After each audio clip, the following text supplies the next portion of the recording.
Bonjour à toutes et à tous et bienvenue dans ce webinaire des lundis du CEP que propose l'opérateur du conseil en évolution professionnelle toutes les 2 semaines.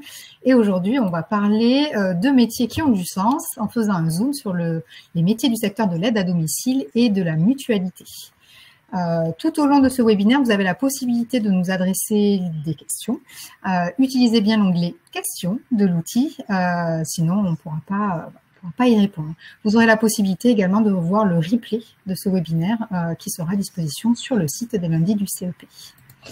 Donc, je suis Marie Delon, je suis directrice de projet Conseil en évolution professionnelle en Occitanie. Et pour parler de ces beaux métiers, je suis accompagnée de Aurélie Blanchard, conseillère emploi-formation à Uniformation, l'OPCO de la cohésion sociale. Il y a d'autres intervenantes qui sont parmi nous et puis elles se présenteront quand ce sera le moment pour elles d'évoquer les métiers de leur secteur. Donc, en quelques mots, Uniformation est l'OPCO de la cohésion sociale. Qu'est-ce qu'un OPCO? Il s'agit d'un opérateur de compétences qui a pour fonction d'accompagner les entreprises qui l'ont choisi dans le développement des compétences des salariés, notamment en finançant les actions de formation, mais également en participant à leur politique alternance et en finançant les recrutements en alternance. L'OPCO Uniformation recouvre une vingtaine de secteurs d'activité, essentiellement des entreprises de moins de 11 salariés qui ont pour point commun de travailler sur l'humain. Donc, on va retrouver notamment des structures de la petite enfance qui peuvent aller jusqu'à la vieillesse et la fin de vie, en passant par les structures d'insertion, les mutuelles ou encore le logement social. Aujourd'hui, nous avons choisi de vous présenter 2 secteurs d'activité, des secteurs qui sont en tension de recrutement partout en France, qui recrutent volontiers des personnes en reconversion professionnelle, qui peut leur proposer notamment de l'évolution professionnelle et pourquoi pas des recrutements en alternance. Nos choix sont portés sur le secteur de l'aide à domicile et de la mutualité. Je vais donc laisser la parole à Sophie Bonnet pour le secteur de l'aide à domicile. Bonjour à tous et à tous. Donc, je suis Sophie Bonnet, je suis chargée de développement en ressources humaines au sein de la Fédération ADMR des Pyrénées-Orientales. Donc, si je suis là aujourd'hui, c'est pour vous présenter le secteur de l'aide à domicile à but non lucratif. Donc, nos principales missions, c'est d'intervenir, de maintenir les personnes le plus longtemps possible à leur domicile. Donc, nous proposons différents métiers. Aide à domicile, assistant de vie aux familles, accompagnant éducatif et social, aide-soignante. Il y a également des emplois administratifs et des techniciens d'intervention sociale et familiale. Donc, si vous avez envie de vous sentir utile, de développer vos compétences et également de choisir un emploi stable, rejoignez-nous. Donc, beaucoup d'idées reçues dans notre domaine. Donc, il y en a 8 et j'en ai fait un petit focus sur 2. Donc, l'idée reçue numéro 2, c'est que ce secteur ne propose pas de contrat stable. C'est faux. On propose des emplois pérennes. Comme vous pouvez le voir sur les schémas, 88% des personnes, des salariés, sont en CDI au sein de nos structures. Et on peut constater qu'il y a beaucoup de gens qui ont plus de 10 ans d'ancienneté. Donc, c'est près d'une salariée sur 2.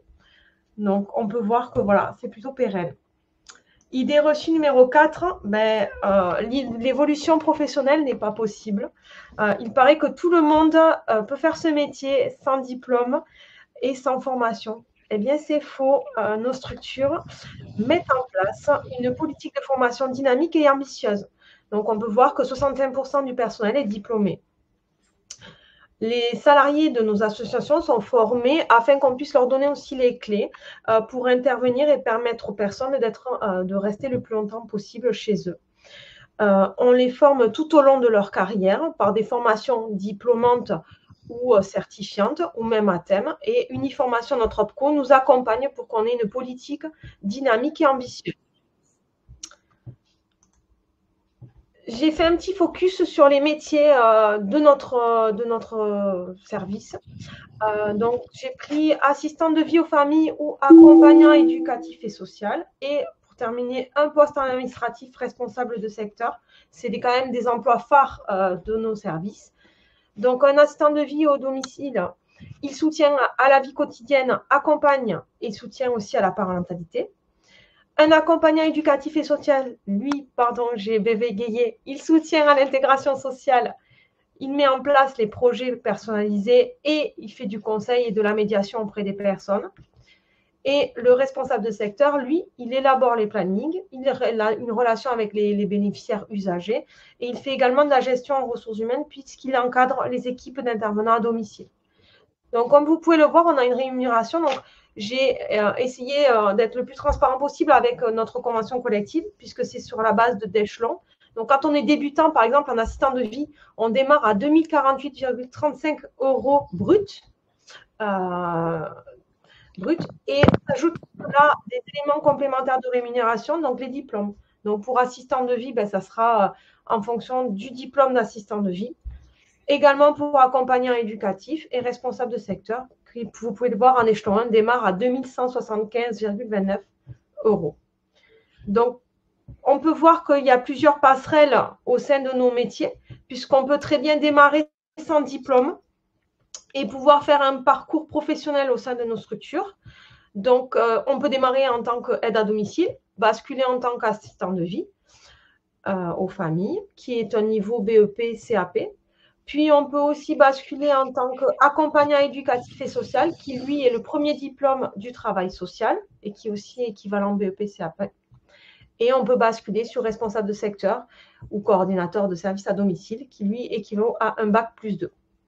Donc, j'ai mis un petit schéma à la suite qui est plutôt représentatif des différents parcours qui peuvent avoir lieu au sein de nos structures. Voilà. On n'a pas parlé du technicien d'intervention sociale et familiale, mais qui peut être aussi inclus dans ce parcours professionnel. Voilà.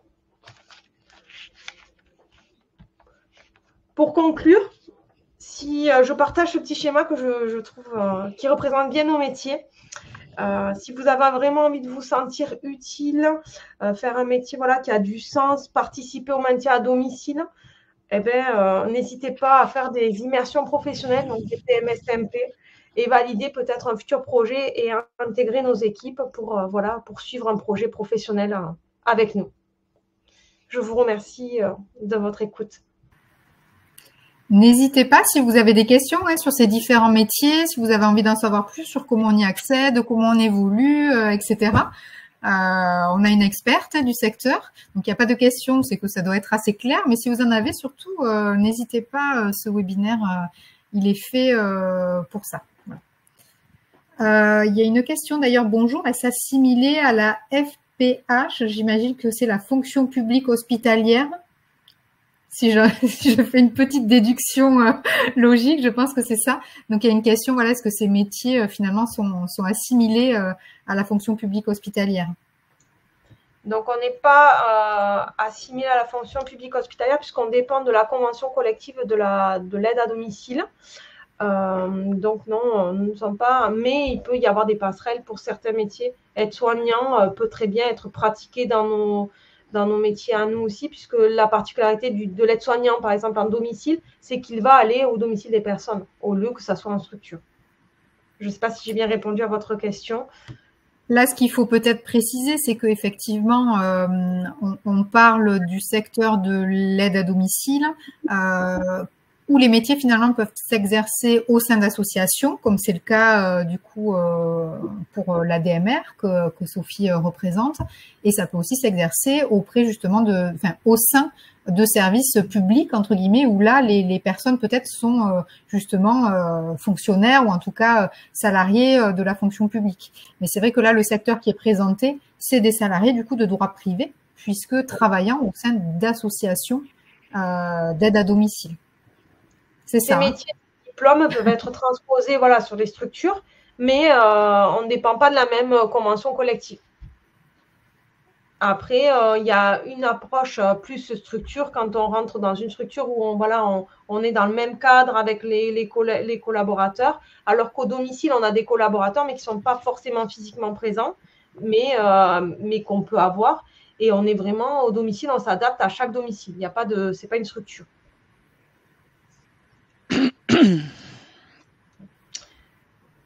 L'agent peut-il faire une mutation ou un détachement? C'est-à-dire, est-ce que vous pouvez être… C'est une question très fonction publique, ça, j'ai l'impression. Donc, c'est très particulier. Là, on ne pourra pas répondre à des cas très, très précis. Les questions sur lesquelles on va pouvoir répondre, c'est vraiment finalement le détail du métier, l'accès au métier, etc. Mais oui, finalement, c'est du droit privé, tout à fait. Je peux juste dire qu'en fonction de la convention collective, quand on change d'association ou qu'on a travaillé dans le service, dans l'aide à la personne, il peut y avoir une reprise d'ancienneté qui se fait grâce à cette nouvelle convention collective que nous avons depuis 2021. Et donc, on peut être, entre guillemets, pas vraiment muté puisque ce n'est pas les mêmes employeurs, mais on peut changer de structure en fonction de nos attentes et de nos besoins. Bonjour, est-ce qu'il y a des missions en termes d'animation à domicile qui se développent? J'ai envie de vous répondre que oui, parce que le diplôme d'accompagnant éducatif et social intègre dans ses blocs de compétences un accompagnement social, puisqu'on est là pour rompre l'isolement social, puisqu'il y a des personnes qui se retrouvent seules au domicile et sans famille ou leur famille est éloignée. Et du coup, bien sûr que dans nos interventions à domicile, il y a une fonction d'animation, puisqu'on est là aussi pour égayer leur quotidien.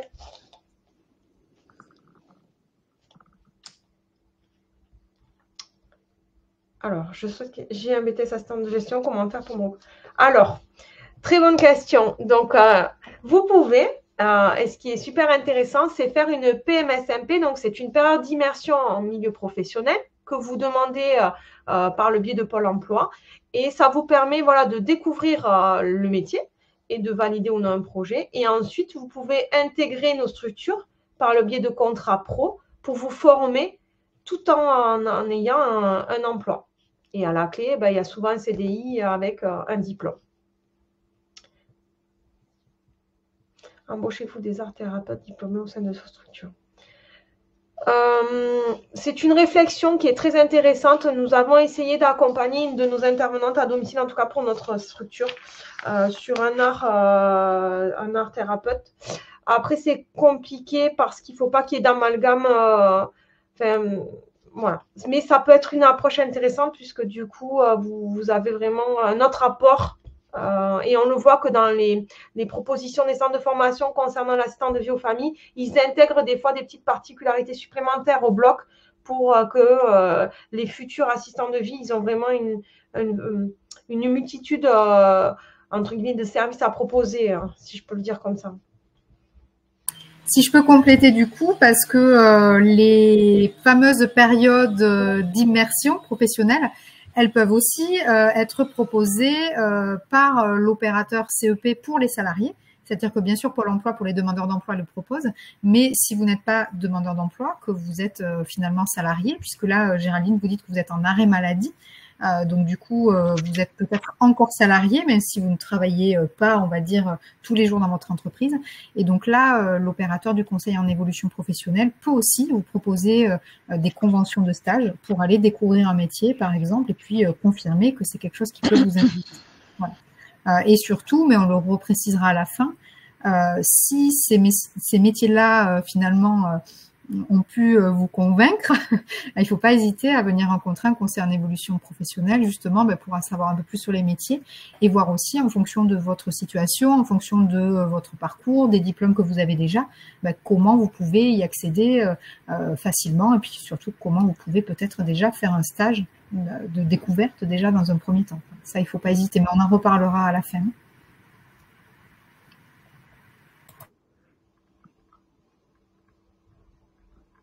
J'ai l'impression que sur l'aide à domicile, on a balayé toutes les questions. Peut-être passer à l'autre secteur d'activité.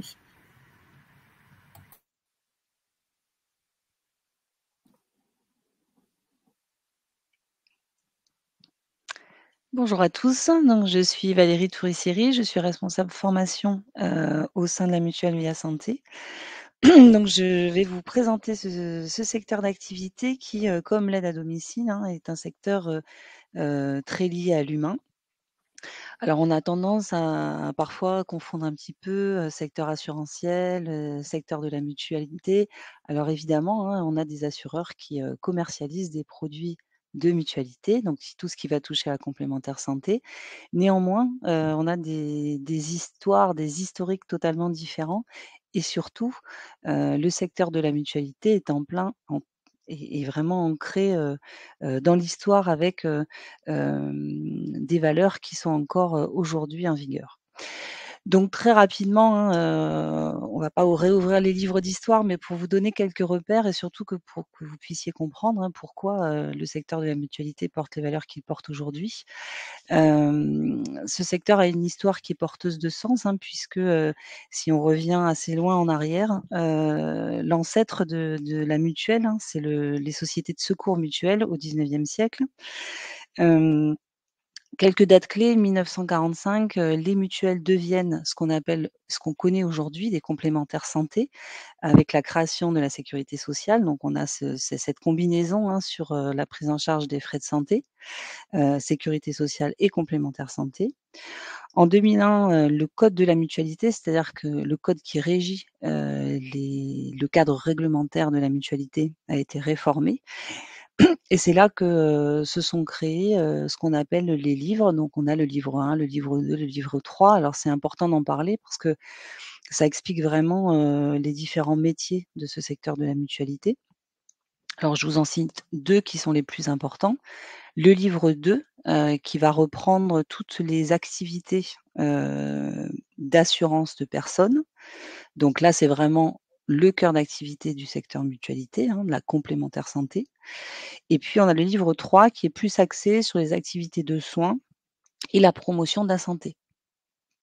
J'ai perdu ma présentation. Voilà, nous y revoilà.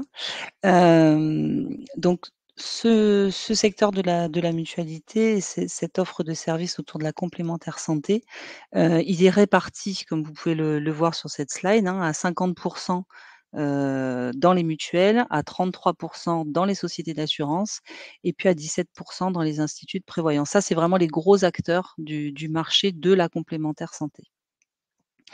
Ce qu'il faut savoir, c'est que dans le secteur de la mutualité, il n'y a pas d'actionnaires. Ce sont des structures à but non lucratif qui évidemment vont réinjecter leurs bénéfices au profit de l'adhérent, donc faire en sorte que les montants de cotisation notamment sur les contrats soient les plus équitables possibles, en apportant le meilleur service possible. Donc là, je vous ai donné quelques petits éléments sur livre 2, livre 3, hein, donc les différentes activités qu'on peut retrouver dans les mutuelles, dans le secteur de la mutualité. Donc un cœur de métier autour de la complémentaire santé, mais aussi d'autres structures, des activités sociales, médico-sociales, des activités sanitaires et ambulatoires aussi. Et enfin des magasins d'optique, mais on aura l'occasion d'en parler un petit peu plus précisément tout à l'heure. Évidemment, ce secteur de la mutualité qui est assez vaste, hein, on vient de le voir, regroupe une multitude de métiers avec beaucoup d'activités différentes, mais qui ont un point d'orgue que sont vraiment des valeurs de solidarité, d'écoute et de partage. C'est vraiment dans l'ADN des mutuelles. Donc si on résume, hein, les différentes activités, donc complémentaire santé, prévoyance et retraite, services de soins et d'accompagnement et prévention et promotion de la santé. Avia Santé, par exemple, on a une activité autour de la promotion de la santé envers nos adhérents. Donc là, on peut passer à la slide suivante. Alors, j'ai choisi de vous présenter des métiers un petit peu emblématiques, hein, de notre activité.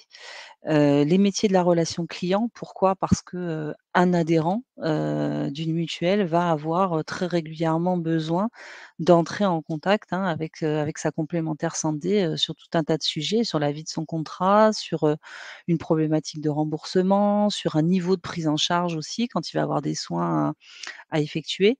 Donc la relation client, c'est vraiment la porte d'entrée de communication entre la mutuelle et l'adhérent.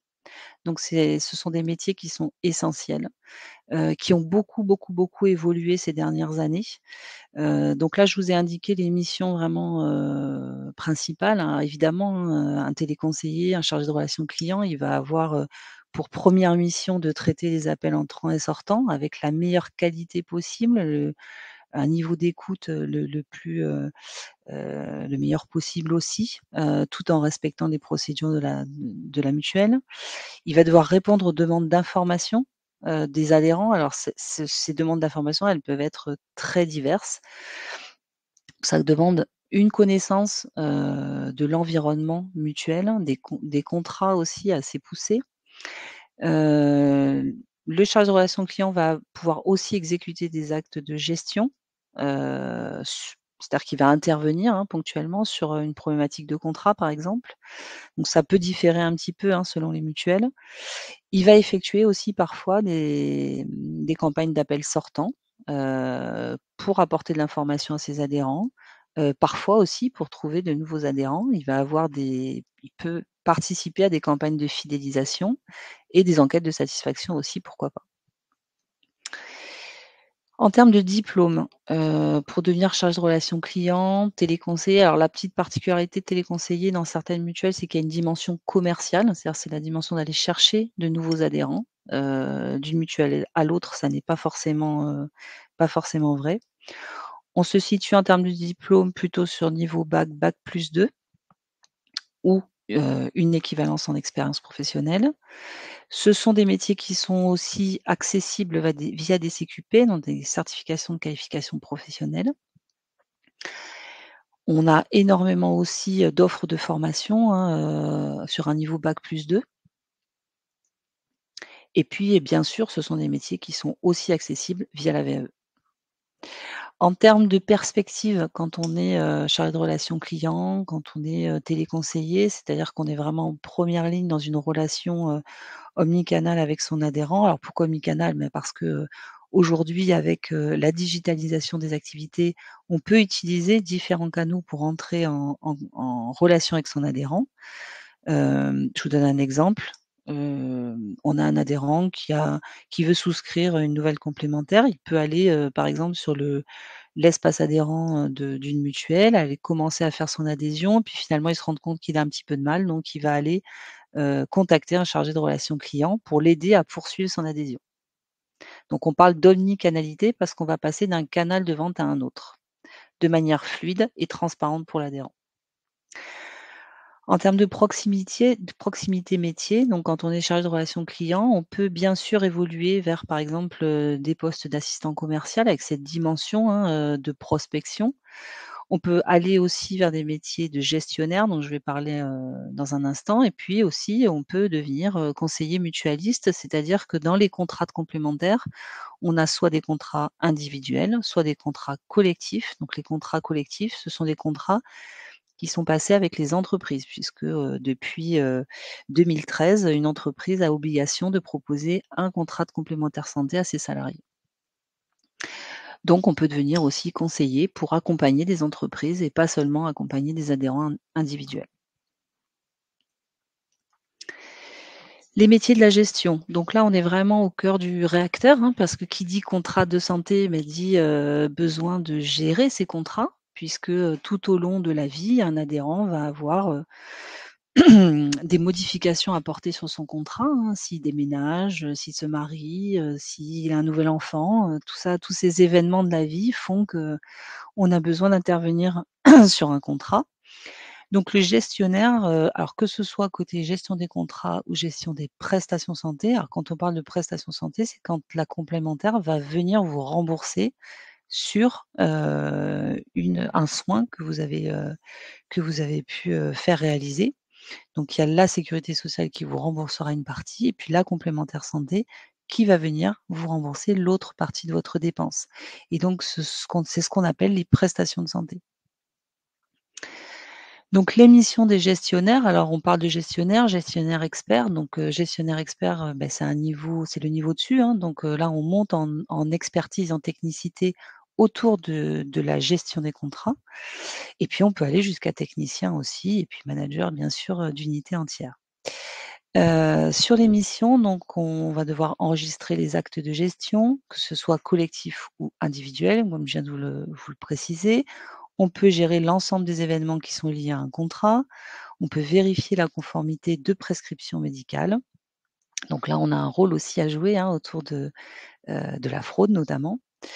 On peut préparer des décomptes de prestations pour ensuite les saisir. Donc là, on est sur des métiers avec une dimension administrative qui est bien sûr bien plus importante que dans les métiers de la relation client où, on est plus dans le relationnel. Donc pour devenir gestionnaire, en général, on se situe aussi autour d'un niveau bac, bac+2. On peut là aussi, hein, il y a des CQP, spécifiques qui existent, hein, gestionnaire, parcours adhérent client. Donc ce sont, aussi des voies, pour lesquelles on peut, on va pouvoir accéder sur ce type de métier. Sur les Valérie, oui, à ce stade, on a une question. oui.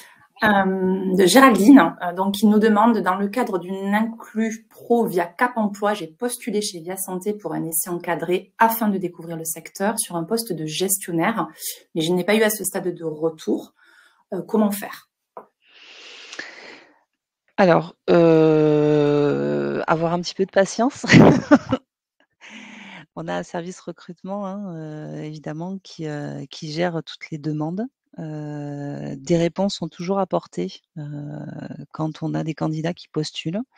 On s'efforce de répondre dans un délai, le plus court possible. Hem, donc il faut un petit peu de patience, mais on apporte toujours une réponse écrite. Ça peut Merci parfois prendre un Valérie. petit peu de temps. Alors, on va passer au dernier métier. Alors, je parlais en début de présentation, hein, du livre 2, du livre 3. Donc, l'activité d'optique, comme l'activité d'audition d'ailleurs, sont des activités qu'on retrouve souvent dans le secteur mutualiste, mais ce sont des secteurs du livre 3. Donc l'opticien lunetier, alors c'est un métier, à forte dimension scientifique, on va dire, qu'on ne peut exercer, qu'avec l'obtention, d'un diplôme d'État, un diplôme d'opticien lunetier. Il y a 2 niveaux, hein, dans ce diplôme. On peut devenir, opticien en ayant un BTS et puis ensuite, décider de passer la licence. Mais en tout cas, avec un BTS opticien, on peut être opticien en magasin. C'est un métier qui est assez passionnant, hein, parce qu'il y a cette dimension effectivement technique, où on va aller, travailler le verre, pour qu'il soit adapté à la vue, de l'adhérent. Mais il y a aussi toute une dimension, commerçante puisqu'il y a l'animation du point de vente, accueillir un adhérent, venir le conseiller sur le choix des lunettes. Il y a pas uniquement, le côté, «médical» entre guillemets, hein, il y a aussi le côté esthétique quand on choisit une paire de lunettes. Donc il y a tout cet accompagnement d'adhérents qui est importante. Donc ce métier, c'est vraiment un métier à double facette, qui va demander à la fois des compétences techniques, scientifiques, mais aussi, un très bon relationnel, des capacités d'écoute, de communication pour pouvoir accompagner l'adhérent, sur le choix, de ses lunettes ou de ses lentilles, hein, parce que on parle aussi, d'équipement en lentilles.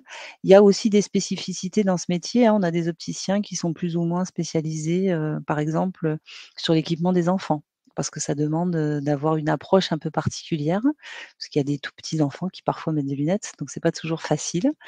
Donc voilà, on a aussi, c'est un métier qui est très riche, le métier d'opticien.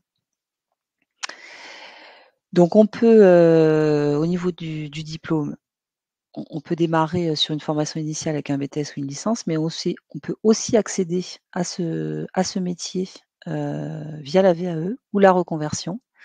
On a des monteurs-vendeurs, hein, c'est le premier niveau dans le métier de l'optique, mais une fois qu'on est monteur-vendeur, on peut évoluer, vers le diplôme d'état d'opticien. Donc voilà ce que je pouvais vous dire par rapport à ce métier et en tout cas à ces métiers, de la mutualité donc qui sont, très, très variés et très riches et qui en tout cas sont tous, heu, ont tous cet ADN commun, et portent tous ces mêmes valeurs, de solidarité, d'entraide et d'écoute.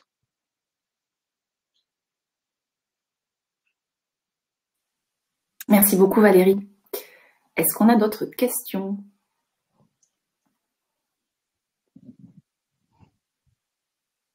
j'ai l'impression qu'on peut avancer. En tout cas, n'hésitez pas.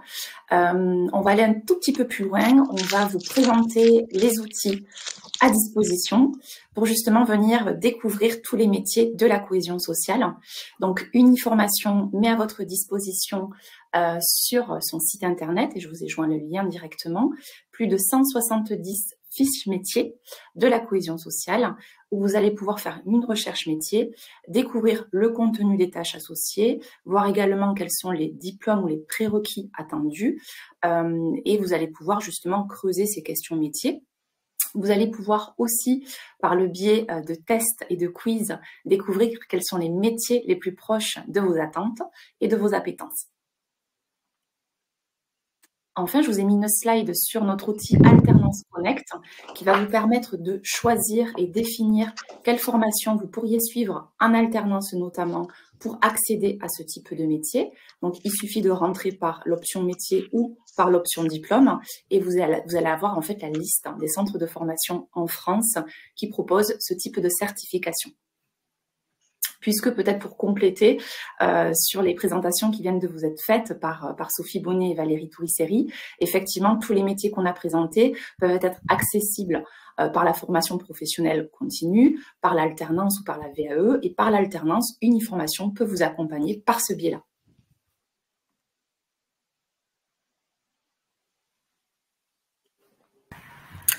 Merci à toutes du coup pour vos interventions. On va clôturer ce webinaire par une présentation du service public Conseil en évolution professionnelle. Donc c'est un service qui existe depuis le 1er janvier 2015 et il est là pour accompagner tout actif pour faire le point sur sa situation professionnelle et le cas échéant pour vous aider à formaliser un projet d'évolution professionnelle et vous aider surtout à le mettre en œuvre. C'est un service public, donc c'est complètement gratuit, c'est confidentiel également, c'est-à-dire que si vous êtes salarié par exemple, il n'y a pas de lien avec votre employeur, il n'est pas informé que vous venez nous rencontrer notamment.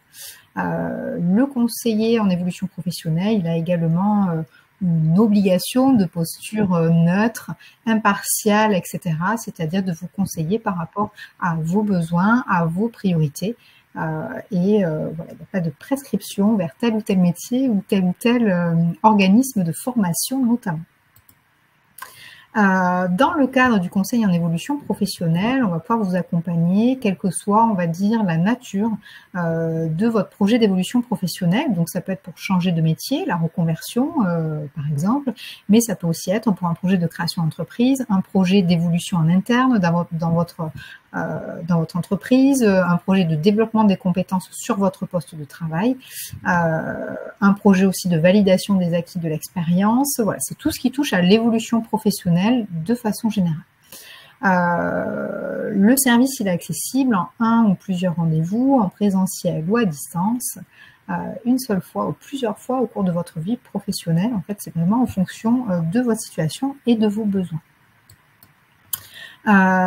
L'opérateur qui va pouvoir vous accompagner dans la délivrance de ce conseil en évolution professionnelle, il va varier en fonction de votre statut au moment où vous en avez besoin.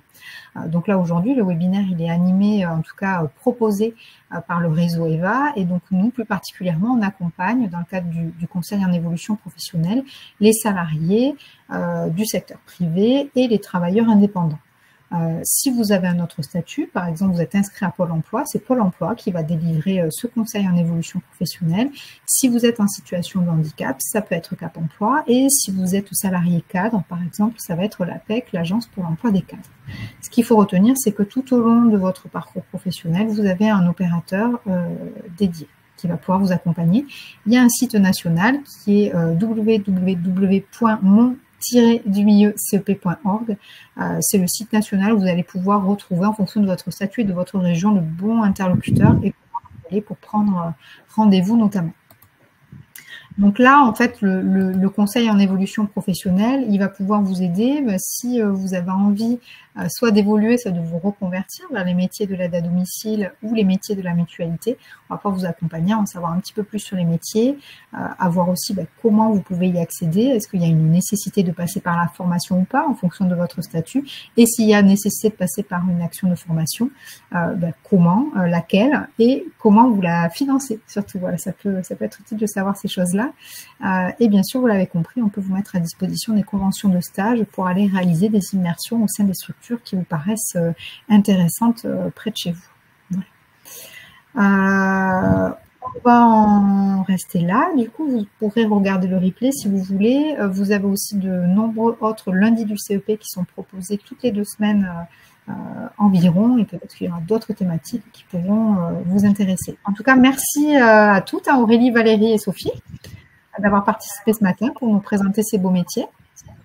Merci à vous. Merci. Et puis du coup, on vous souhaite à tous une bonne fin de journée, une bonne semaine, et puis peut-être à bientôt. Merci, au revoir. À très bientôt. Au revoir. Au revoir.